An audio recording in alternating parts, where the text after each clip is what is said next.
നീ ഇടപെടണ്ട. പണം ചോദിച്ചെത്തുന്ന സൂര്യനോട് സഹായിക്കാനാവില്ലെന്ന് ഹരി പറയുന്നു. എനിക്കറിയാം എന്ത് ചെയ്യണം എന്ത് ചെയ്യണ്ടെന്ന്. മണിക്കുട്ടിക്കും കനിക്കും തിരിച്ചറിയൽ രേഖകളില്ല എന്ന് കനി ഹരിയോട് പറയുന്നു. മണിക്കുട്ടിയും തോളിലിട്ട് വെറും കൈയോടെയാ ഫാദറിന്റെ മുന്നിലെത്തിയത്. 100 കോടി രൂപയുടെ പോളിസിയാണ് മണിക്കുട്ടിക്കും കനിക്കും എടുത്തിരിക്കുന്നതെന്ന് ഹരി ആതിരയോട് പറയുന്നു. മുഴുവൻ തുടർന്ന് കാണുക. അനാഥാലയത്തിനോ എഴുതി കൊടുത്തിട്ട് നടക്കുന്ന പല കോടീശ്വരന്മാരും ഉണ്ട്. ഇതിപ്പോ ഈ പോക്ക് അങ്ങനെയല്ലല്ലോ. സംഗതി നീ ഏതു നേരം വീട്ടിനകത്താണെങ്കിലും തലച്ചോറ് നല്ലവണ്ണം പ്രവർത്തിക്കുന്നുണ്ട്. സന്തോഷം. ചിന്തകൾ കൂടുന്നത് ബ്ലഡ് സർക്കുലേഷന് നല്ലതാ. വല്യേട്ടാ, ഇത് തമാശക്കളിയല്ല. വല്യേട്ടൻ അവർക്ക് വേണ്ടി എത്ര രൂപയുടെ പോളിസി എടുത്തേ? 100 കോടി. 100 കോടിയോ? കനിക്കും മണിക്കുട്ടിക്കും ഇത്രയും മൂല്യമുണ്ട് ഇവിടെ. അപ്പോ ഞാൻ കേട്ടതല്ലേ സത്യം? നീ ഒന്ന് പോയേ. ഇല്ലേൽ നിന്നോട് എനിക്ക് സൂര്യനെ പോലെ സംസാരിക്കേണ്ടി വരും. പോകുന്നുണ്ടോ നീ?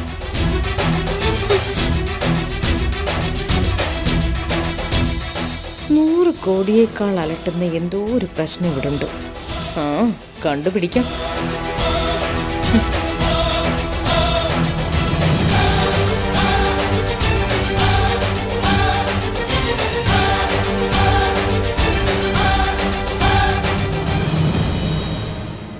ഈ പള്ളിത്താഴത്ത് സ്റ്റെഫി കളി തുടങ്ങിയിട്ടേ ഉള്ളൂ. മോള് നന്നായിട്ട് അങ്ങോട്ട് കളിക്ക്. പണ്ട് ഈ ബ്രിട്ടീഷുകാര് നമ്മളെ ഭിന്നിപ്പിച്ച് തകർത്തതുപോലെ തിരുമുറ്റം വീട്ടിലെ കൂടപ്പിറപ്പുകൾ ചിന്നിച്ചിതറണം. എന്റെ മേരിക്കുഞ്ഞെ, തിരുമുറ്റം വീട് ബോംബ് വെച്ചതുപോലെ തകരാൻ പോവാ. കനിയുടെയും മണിക്കുട്ടിയുടെയും ലൈഫ് കവർ ചെയ്യാൻ വേണ്ടി ഹരിയേട്ടനെടുക്കാൻ പോകുന്ന ആ പോളിസി ഉണ്ടല്ലോ, അത് കാരണം തിരുമുറ്റം വീട്ടിലെ സകലരുടെയും ലൈഫ് തകരാൻ പോവാ. എങ്കിലും എന്റെ ഹരിനാരായണ, കർത്താവായിട്ടല്ലേ ആ ചെക്ക് എന്റെ കുഞ്ഞിന്റെ കണ്ണിൽ കാണിച്ചു കൊടുത്തത്? വർഷാവർഷം 50 ലക്ഷത്തിന്റെ അടവെന്ന് പറഞ്ഞ ചില്ലറ തുകയാണോ? എന്നാലും ആ പള്ളി സെമിത്തേരി കിടന്നവള് അവൻ ഇത്രയ്ക്കങ്ങ് മയക്കി കളഞ്ഞല്ലോ മോളെ. ഒരു ടെമ്പററി പോസ്റ്റിംഗ്. കനിയുടെ വിധി അതാണമ്മച്ചി. അതിനിടയ്ക്ക് അവൾ ഹരിയേട്ടിൽ നിന്ന് എന്തെങ്കിലും ഓശാനം പറ്റാൻ നോക്കിയാ ഇതുപോലെ അവിടെ ഇവിടെയും തൊടാതെ ഒരു കളി അങ്ങ് കളിക്കും.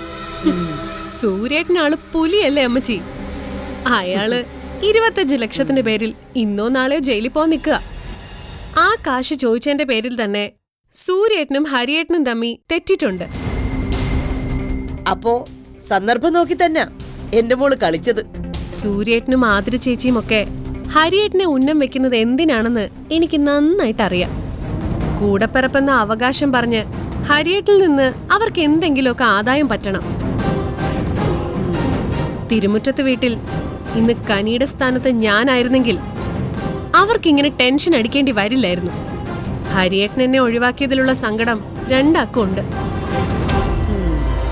ആതിരേച്ചി കാരണം വീട്ടിലും സൂര്യേട്ടൻ കാരണം പുറത്തും സമാധാനം കിട്ടാതെ ഹരിയേട്ടന്റെ സമനില തെറ്റും.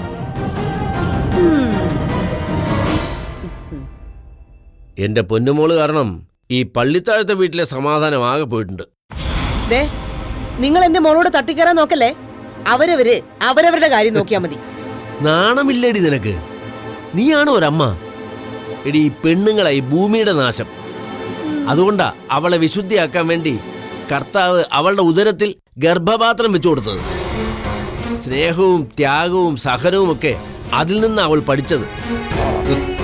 നിന്റെ ഗർഭപാത്രത്തിൽ നിന്ന് ഒരു വിഷവിത്താണ് പുറത്തു വന്നതെന്ന് നാളെ ഈ നാട്ടുകാരെ കൊണ്ട് നീ പറയിപ്പിക്കരുത്. മോളെ, ദുഷ്ടരുമായിട്ട് കൂട്ടുകൂടാൻ എളുപ്പമാണ്. പക്ഷേ നന്മയും സ്നേഹവും ഉള്ളവരുമായിട്ട് കൂട്ടുകൂടാൻ ഇത്തിരി പ്രയാസപ്പെടേണ്ടി വരും. മോള് ഇച്ചിരി പ്രയാസപ്പെടണമെന്നേ ഈ അപ്പം പറഞ്ഞോളൂ. ഇങ്ങേരി പറഞ്ഞതിന്റെ പൊരുള് മോൾക്ക് മനസ്സിലായല്ലോ. ഒരപ്പൻ ഇങ്ങനെ സ്വന്തം മോളെ മോശപ്പെട്ടവളാണെന്ന് ചാപ്പ കുത്താൻ പാടില്ല. മേരി, പെൺമക്കൾക്ക് വഴികാട്ടി അമ്മയാണ്. നല്ല വഴിയെ നടക്കാനല്ല നീ ഉപദേശിക്കുന്നെങ്കിൽ നാളെ ഇതേ മോള് നിന്നെ ശപിക്കാനുള്ള സന്ദർഭം ഉണ്ടാവും. നീ കേട്ടല്ലോ, ഇങ്ങേരുടെ ഉള്ളിലിരിപ്പിത. നീ ആഗ്രഹിച്ച സൗഭാഗ്യങ്ങളൊക്കെ ഇങ്ങേര് തട്ടിക്കളഞ്ഞിട്ടേ ഉള്ളൂ. മോളെ, അല്പായുസ് മാത്രം ഉണ്ടായിരുന്ന ഒരു ദാമ്പത്യത്തിന്റെ തീരാ ദുഃഖത്തിലായിരുന്നു ഹരിനാരായണൻ. കനിയും മണിക്കുട്ടിയും കാരണം അയാളും നമ്മുടെ ഏഞ്ചലും സന്തോഷിക്കുന്നുണ്ടെങ്കിൽ സ്വർഗത്തിലിരുന്ന് നിന്റെ ചേച്ചി അതൊക്കെ കാണുന്നുണ്ടെന്നുള്ള ഓർമ്മ വേണം. അവരുടെ ജീവിതത്തിൽ എന്റെ മോള് കാരണം ഒരു കരട് വീഴരുത്. ഓ, അപ്പൊ ചെവി വട്ടം പിടിച്ച് നിങ്ങൾ ഇവിടെയൊക്കെ തന്നെ ഉണ്ടായിരുന്നു. മേരി, ആനിമോളുടെ കുഴിമാടത്തിൽ തിരിവെച്ചിട്ട് കണ്ണുകളടച്ച് നീ ഏറെ നേരം നിൽക്കുന്നത് ഞാൻ എത്രയോ തവണ കണ്ടിരിക്കുന്നു. അത് എന്തിനു വേണ്ടിയാണെന്ന് എനിക്കിപ്പോഴും മനസ്സിലായിട്ടില്ല.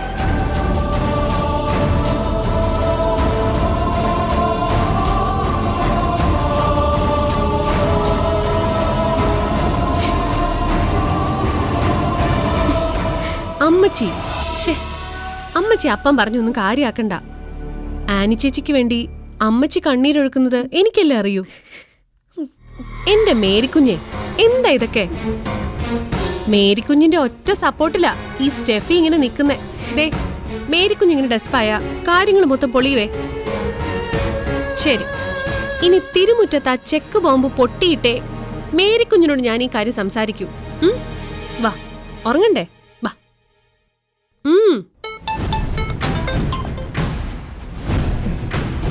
എന്താടി ആതിരെ? തനുചേട്ടത്തി, എനിക്ക് ഉറക്കം വരുന്നില്ല. അതിന് ഫോൺ എടുത്ത് നീ എന്നെ വിളിക്കുന്ന എന്തിനാ?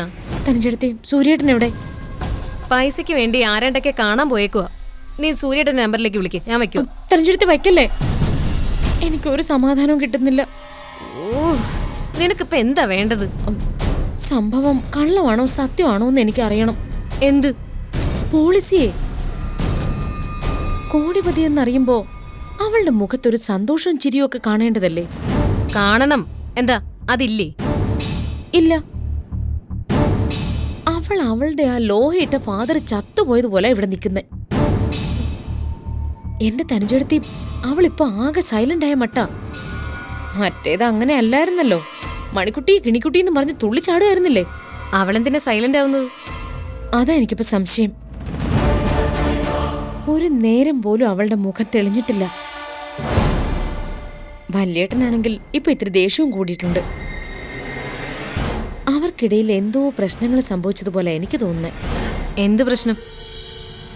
എന്തൊക്കെയോ പുകഞ്ഞു കത്തുന്നത് പോലെ. നീ ഒന്ന് തെളിച്ചു പറ. കനിയെ വല്യേട്ടൻ ശരണാലയത്തിൽ നിന്ന് പിടിച്ചോണ്ട് വന്നതല്ലേ?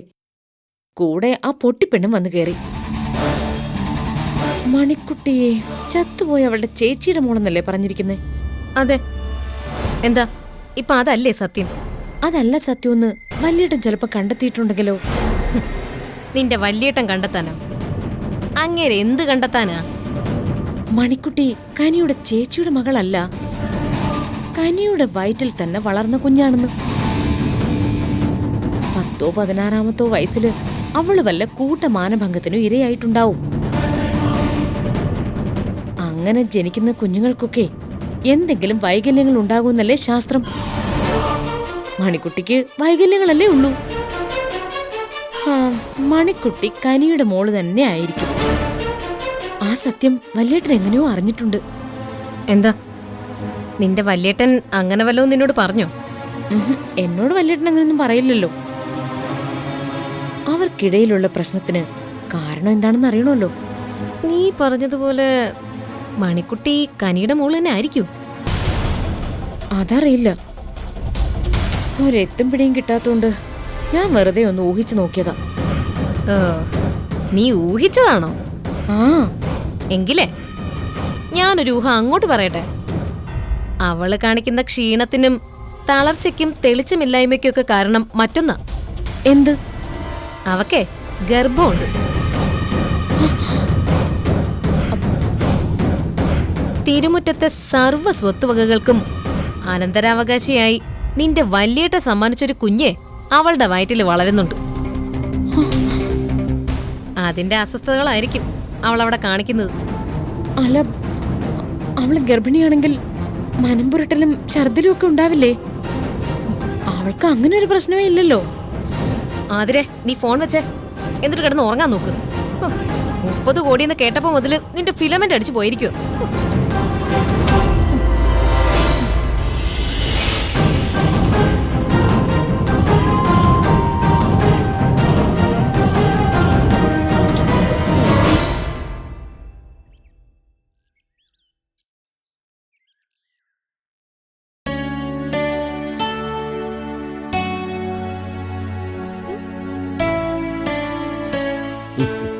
മണിക്കുട്ടി, ഞാൻ മിണ്ടൂല, അപ്പൂപ്പനോടും മിണ്ടൂല, ആരോടും മിണ്ടൂല. എനിക്ക് സങ്കട. സങ്കടോ? എന്തിനാ മണിക്കുട്ടി സങ്കടപ്പെടുന്നേ? വാ, അപ്പൂപ്പനൊരു കഥ പറഞ്ഞു തന്ന് ആ സങ്കടമൊക്കെ ഇല്ലാതാക്കാം. വേണ്ട, കഥ കേട്ടാ സങ്കടം ഇല്ലാണ്ടാവോ? കഥകൾ ഉണ്ടായത് തന്നെ എല്ലാവരുടെയും സങ്കടം മാറ്റാൻ വേണ്ടിട്ടല്ലേ? ആണോ? ആ, എങ്കി അപ്പൂപ്പ എന്റെ കണിമയോടൊരു കഥ പറയോ? എന്റെ കണിമയ്ക്ക് ഒത്തിരി സങ്കടമുണ്ട്. എന്റെ കണിമയുടെ കണ്ണീന്ന് ഇന്നലെ കണ്ണീര് വന്നായിരുന്നു. ഞാൻ ചോദിച്ചപ്പോ പറയാ പൊടി വീണാന്ന്. ഞാൻ ഊതി, എന്നിട്ടും കണ്ണീര് വന്നു. രാത്രിയിലും കനിമയ്ക്ക് ഒത്തിരി സങ്കടം ഉണ്ടായിരുന്നു അപ്പൂപ്പ. മണിക്കുട്ടി ഉള്ളപ്പോ കനി കരയില്ലല്ലോ. അങ്ങനെ എന്തെങ്കിലും വിഷമം കനിക്ക് തോന്നിയാൽ തന്നെ മണിക്കുട്ടി ചെന്ന് അടുത്തിരുന്നാ മതി. ആ വിഷമങ്ങളൊക്കെ മാറും. അപ്പൊ കഥ കേക്കണ്ടേ? വേണ്ട, കഥകളെക്കാൾ രസമല്ലേ മണിക്കുട്ടിയുടെ വർത്തമാനവും ചിരിയൊക്കെ. ആണ് എങ്കിലേ ഞാൻ പോയി എന്റെ കനിമ എടുത്തിരിക്കട്ടെ. കനിമയുടെ വിഷമങ്ങളൊക്കെ മാറ്റിട്ട് വരാം. ശരി.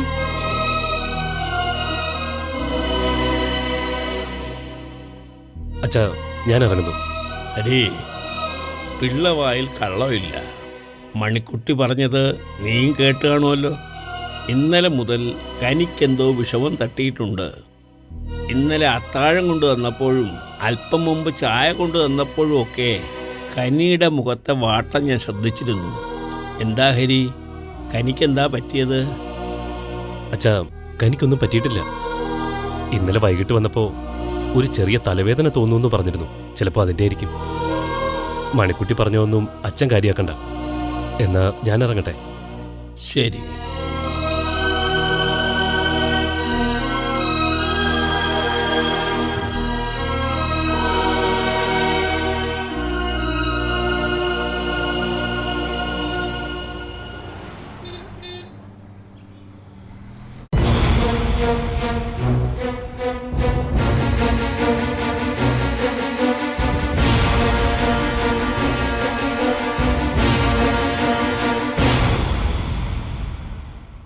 Steffi, come here.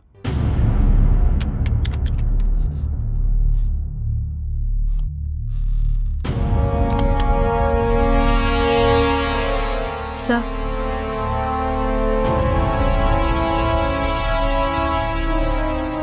സ്റ്റെഫിയെ ഞാൻ നിയമിച്ചിട്ടുള്ളത് ഈ സ്ഥാപനത്തിലാ, എന്റെ കുടുംബത്തിലല്ല.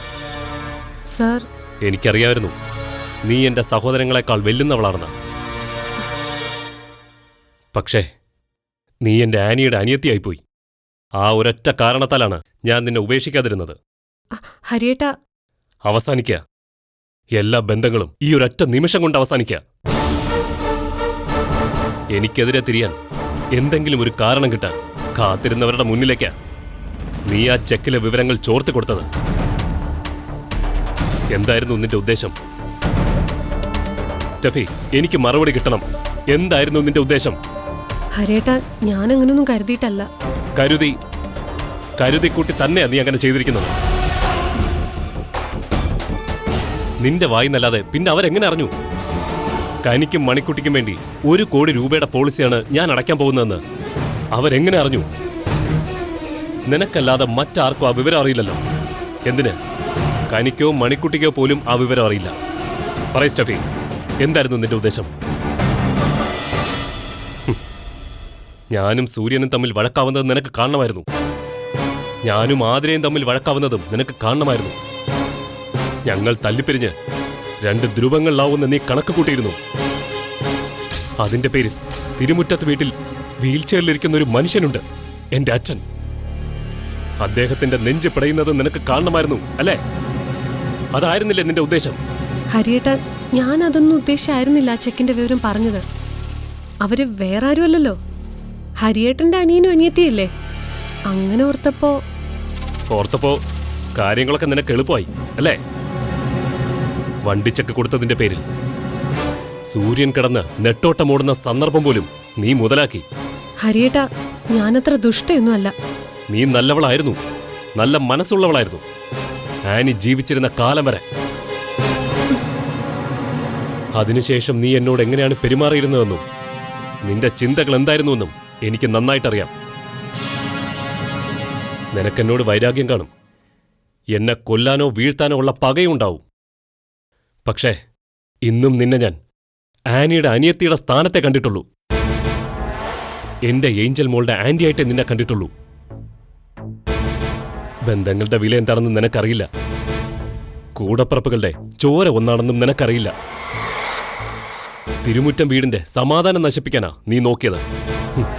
എന്നെ ഒറ്റപ്പെടുത്താനാ നീ കളമൊരുക്കിയത്. ഹരിയേട്ടാ, ഞാൻ കുറ്റമേറ്റെടുത്തുകൊണ്ടുള്ള ഈ വിളിയല്ലാതെ ഒന്നും പറയാനുണ്ടാവില്ല നിനക്ക്. ആനി പോയതിനു ശേഷം എന്റെ ഏഞ്ചലിന് വേണ്ടി ഒറ്റയ്ക്കായവനാ ഞാൻ. ഒരു സാധുവിന് ഞാൻ ജീവിതം കൊടുത്തത് ദാനമായിട്ടൊന്നുമല്ല. ആനിക്കുണ്ടായിരുന്നൊരു മനസ്സ് അവൾക്കുള്ളതുകൊണ്ട് തന്നെയാ. മണിക്കുട്ടിയെപ്പോലെ ഏഞ്ചലിനെയും നെഞ്ചോട് ചേർത്ത് വയ്ക്കാൻ അവൾക്ക് കഴിയും. അമ്മയില്ലാത്തവളെന്ന നഷ്ടം നികത്തി സ്നേഹമെന്ന മരുന്നുകൊണ്ട് എന്റെ കുഞ്ഞിന്റെ ഹൃദയത്തിന്റെ രോഗം മാറ്റി ഏഞ്ചലിനെ എനിക്ക് തിരിച്ചു തരാൻ കനിക്ക് കഴിയും. ഇനി എനിക്ക് നിന്നോട് ഒന്നും പറയാനില്ല. ഈ സ്ഥാപനത്തിന് വേണ്ടി നീ തന്ന സേവനങ്ങളൊക്കെ നല്ലത് തന്നെ. ഇനി സ്റ്റെഫിയുടെ സേവനം ഈ സ്ഥാപനത്തിന് ആവശ്യമില്ല. ഒരു പ്രൊഫഷനിൽ എക്സ്പെർട്ട് ആയതുകൊണ്ട് കാര്യമില്ല.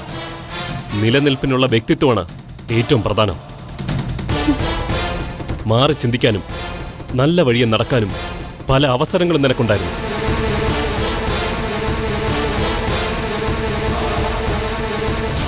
ഇങ്ങനൊരു സന്ദർഭം ഉണ്ടാകുമെന്ന് എനിക്കറിയാമായിരുന്നു.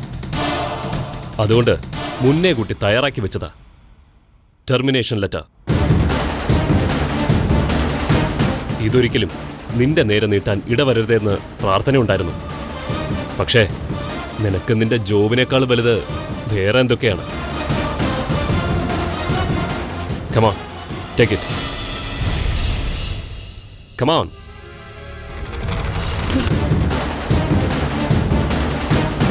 ഇത്രയും കാലത്ത് നിന്റെ സേവനത്തിന് താങ്ക്സ്. ഇനി നിനക്ക് പോവാം.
എന്തടി കാണിച്ചേ?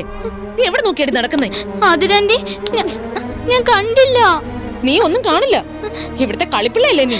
സത്യമായിട്ട് ഞാൻ അതിരണ്ടി കണ്ടില്ല. എന്റെ കനിമയാണ് സത്യം. എന്ത് തോന്നിവാസവും കാണിച്ചിട്ട് നിനക്ക് നിന്റെ കനിമയെ കൊണ്ട് സത്യം ഇട്ടാ മതിയല്ലോ. നിന്റെ കുരുത്തക്കിടക്കേ വല്യേട്ടനും അച്ഛനും ഒക്കെ സഹിച്ചു വരും.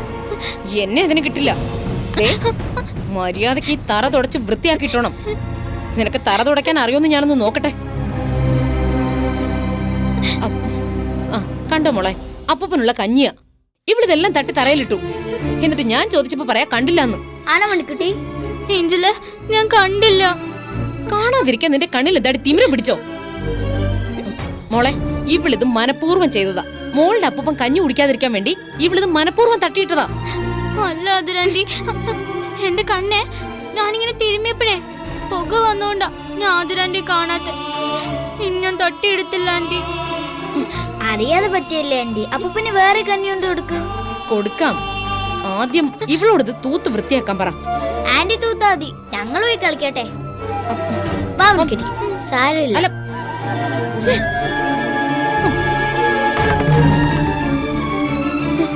രണ്ടെണ്ണം കണക്കാ. ഇതെല്ലാം കൂടി എന്നെ ഭ്രാന്ത് പിടിപ്പിക്കും. ഇത് ഇവിടെ കിടക്കട്ടെ.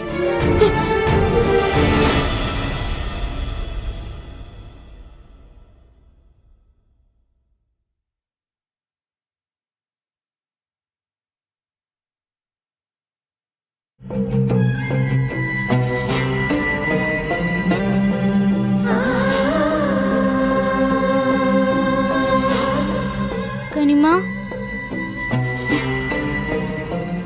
കനിമ, എന്താ മണിക്കുട്ടി?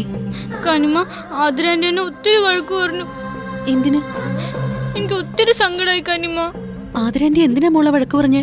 കനിയാൻറ്റി, അതെ, ആതിരപ്പച്ച അപ്പൂപ്പന് കൊണ്ടുവന്ന കന്നിപ്പാത്രം മണിക്കുട്ടി തട്ടിയിട്ടു. ആണോ? എന്തിനാ മണിക്കുട്ടി അത് ചെയ്തേ? അതുകൊണ്ടല്ലേ ആതിരാന്റി മോളെ വഴക്ക് പറഞ്ഞേ?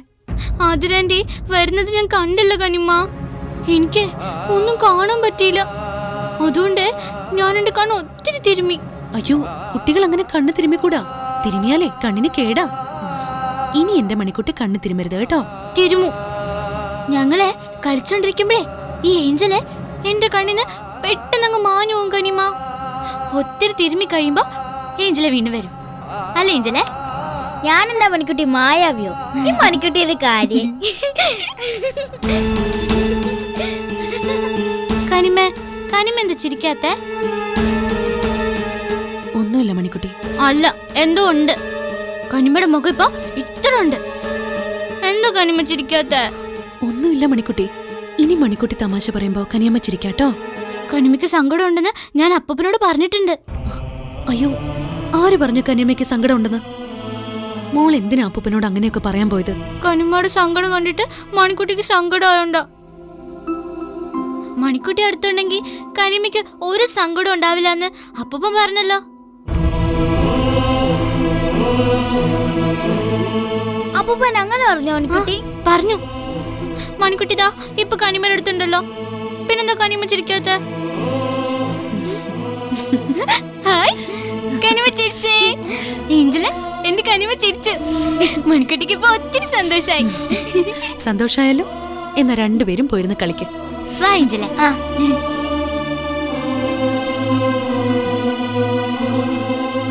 ഈശ്വര, എന്റെ ഉള്ളിൽ നേറിപ്പോകയാ. സാറിനോട് ഞാൻ അങ്ങനെ ഒരു കള്ളം പറയാൻ പാടില്ലായിരുന്നു.